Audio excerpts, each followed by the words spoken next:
I don't get the sense that business leaders in Canada are doing the same type of flattery in front of Mark Carney. No, no, they're not. Donald Trump has taken it to, in an intergalactic level of forcing people to really eat their pride right in front of him, and wipe their mouths afterwards. I'm joined by Ian Brown, one of Canada's finest journalists and a feature writer at the Globe and Mail. Ian, thank you for joining me. A pleasure. So we have a lot of sycophants across our government in the US, and you recently wrote about it in a column for your newspaper.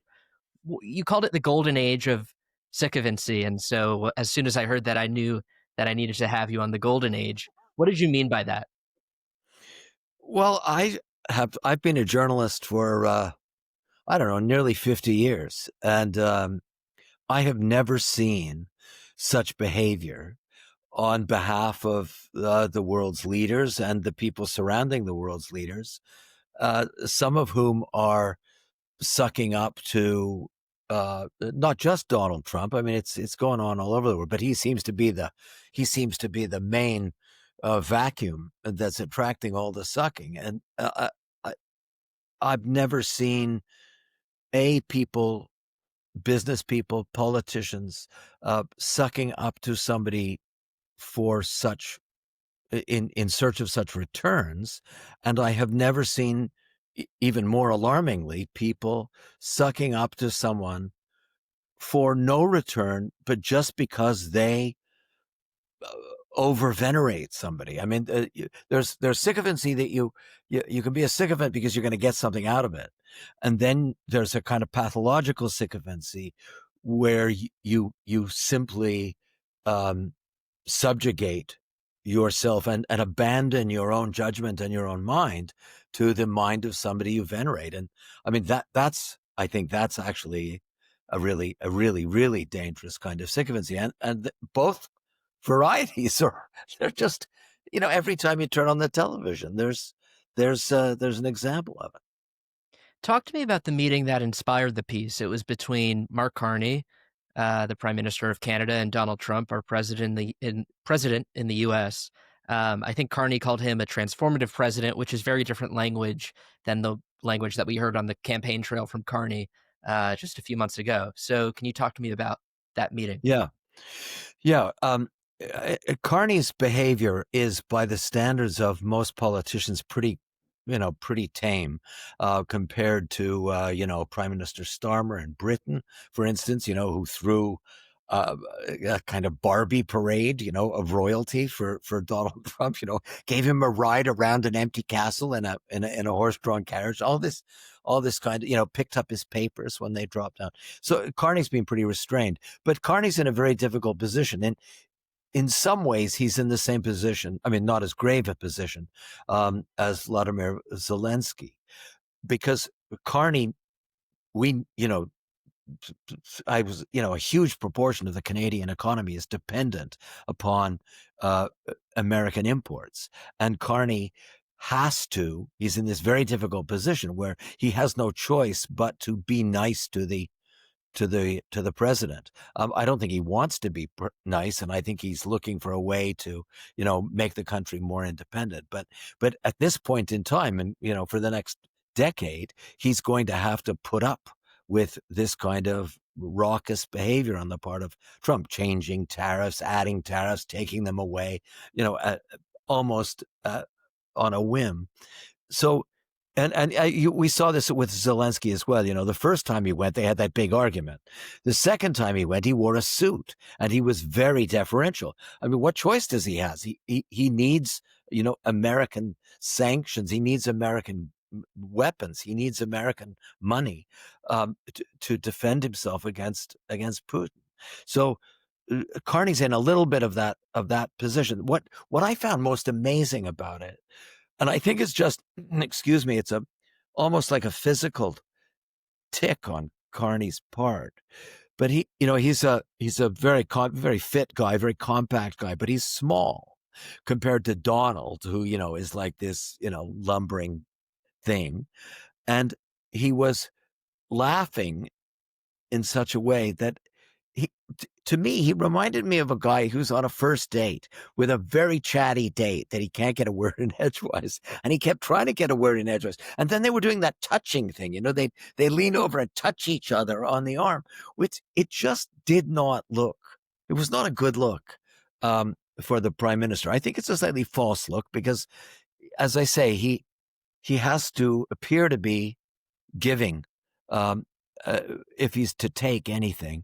So he's in a very difficult position. But and it wasn't as bad as some of the other stuff, but it did not look good for us. What was Canada's reaction and Canadians' reaction to the flattery? Well, I think at first we cringed. We thought, oh, do we have to do this?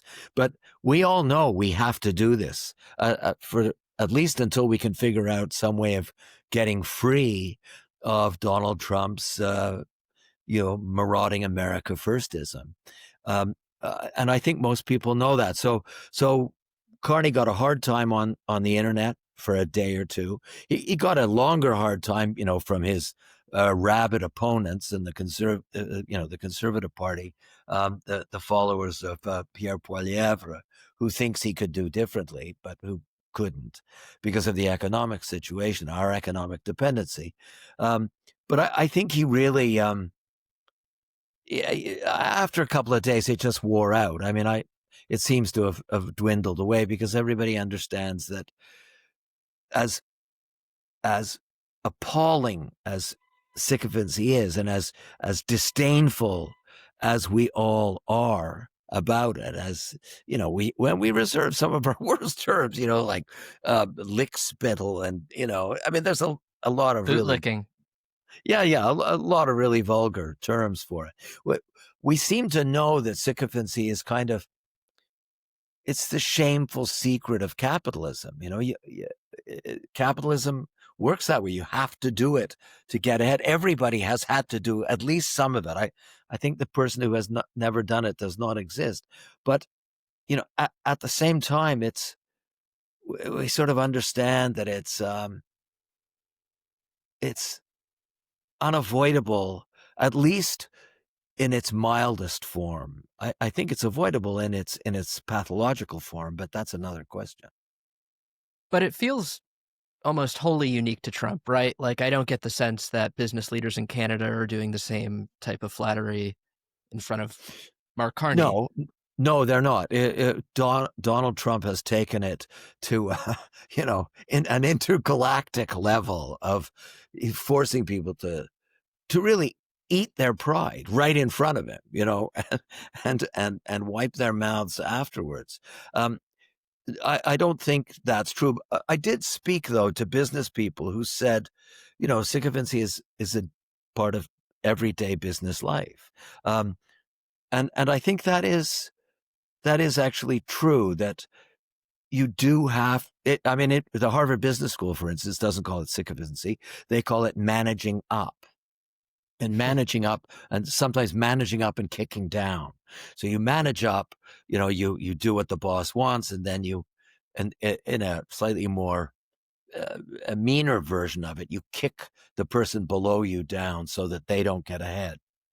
And that's a blow to anybody who believes that a job is worth doing well and that they'll be rewarded.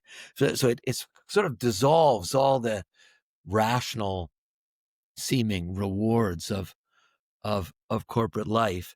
And I think I spoke to business people who said, as many bosses, especially in the financial world, use sycophancy as a test to see whether you are capable of pleasing a client. Um, and it grates. I think one of the reasons why so many people, Donald Trump would call us socialists, but there are many people who are capitalists, but who have some reservations about the extremes of capitalism. And one of the natural reservations they have is that you have to engage in this falsity and this falseness to, to slightly get ahead. But again, even that kind of sycophancy can lead to problems. I mean, and there are Briex I mean, the number of companies that have fallen to fawning are You endless. wrote And about you wrote about Ford. well, it's just like they apparently in business schools, this is the great example. But Henry Ford, the founder of the Ford Motor Company, um, he was, I think it was not, that car appeared in the late 1890s. By the mid 1920s, Henry Ford, the founder, had such a stranglehold on the company. He owned all the shares. He was surrounded by sycophants. He was surrounded by a board that depended on its wealth, on him for its wealth, all the board members. And nobody would stand up to him. He believed that he'd invented this car, the Model T, the universal car. And that was the only car anybody needed. So by 1925, General Motors is developing, and all kinds of other companies are developing new models. People want a new car. They want a different car. They want a car that's got added features and blah, blah, blah. It's become a status symbol. And Henry just didn't recognize that. It wasn't until his son, Edsel, finally convinced him that he had to change, that he gave in. By then, General Motors had set up a pattern of dominance that was to last, I don't know, 80 years. And the business professor who told me about this, I said, well, the Edsel, I guess, Edsel was not rewarded for being an independent thinker because, the Edsel, the most famous flop in automotive history, was named after Edsel. And this expert in automotive history said, no, that's not true anymore.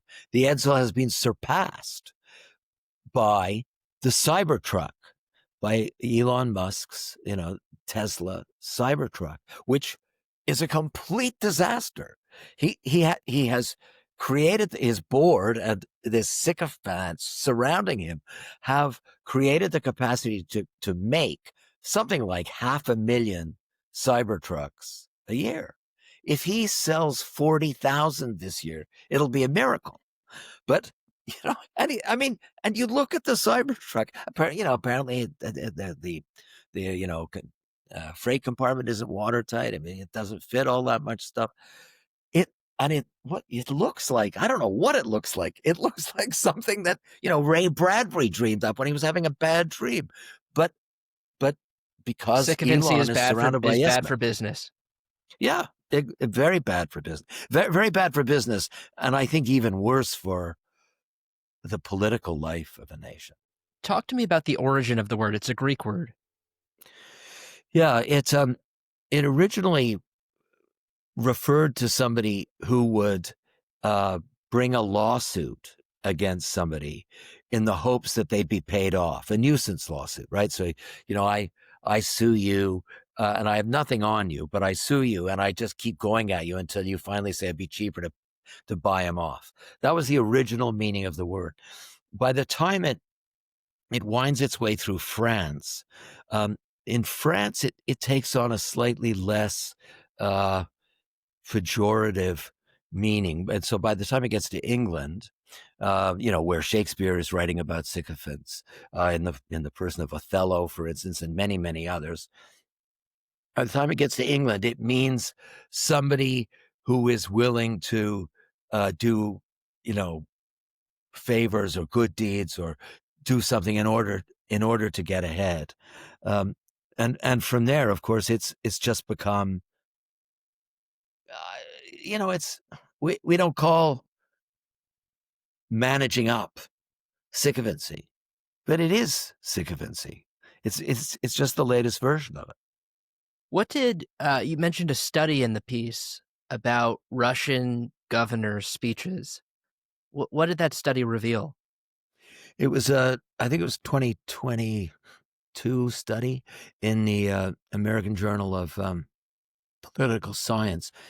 They looked at, excuse me, they looked at 1,000 speeches that had been given by governors in Russia in the lead up to Putin's invasion of Ukraine. What they found was fascinating, that the weaker economically weaker, intellectually weaker, like less educated the governor was, the more sycophantic he was. And the more sycophantic he was, the worse the advice he gave Putin. And this, they come to the conclusion that sycophancy leads to terrible policy decisions. But they also discovered that uh, playing up to the leader pays off, because what happens is that each sycophant reinforces the next sycophant. Once you get to a sort of critical level, everybody joins in, and then you get this kind of reinforced point of view. This history has yet to be written, but I would not be surprised if the Trump administration's decisions regarding alternative energy and anything to do with climate change, they're just making what, to anybody who's actually looked at the science a little bit, seem like catastrophic. I mean, truly catastrophic decisions. I think we'll find that one of the reasons why that happened is that exactly what happened in Russia has happened in America. You get these governors who aren't really qualified for what they're doing. They got their jobs through sycophancy and through favoritism anyway. They don't know what they're doing. They're not very smart. They don't have a lot of experience doing what they're doing. So they can't really teach themselves to be better at it. They all start doing exactly what the leader wants, however irrational the leader is. And eventually that becomes a way of thinking and a way of arguing and it becomes a political position for all of them. I will not be at all surprised if we discover that that's exactly what has happened in the Trump administration around various critical issues. Tariffs would be one of them, perhaps. Climate change is certainly going to be one of them. Who knows about the health system? I mean, we don't really know what's going on there, but the same sort of thing seems to be happening. What happens is that you get these artificial drivers of ideas that aren't worth anything. But because everybody has agreed to honor the leader, they look like they have some weight and some power. Ian Brown, thank you so much for joining me. Where can people follow your work? At the Globe and Mail, www.globeandmail.com is our website. It's a great newspaper. It's a great source of Canadian and North American and international news. I mean, Well, just to be, really sycophantic about it. Yeah. exactly. Thank you for joining me. Pleasure.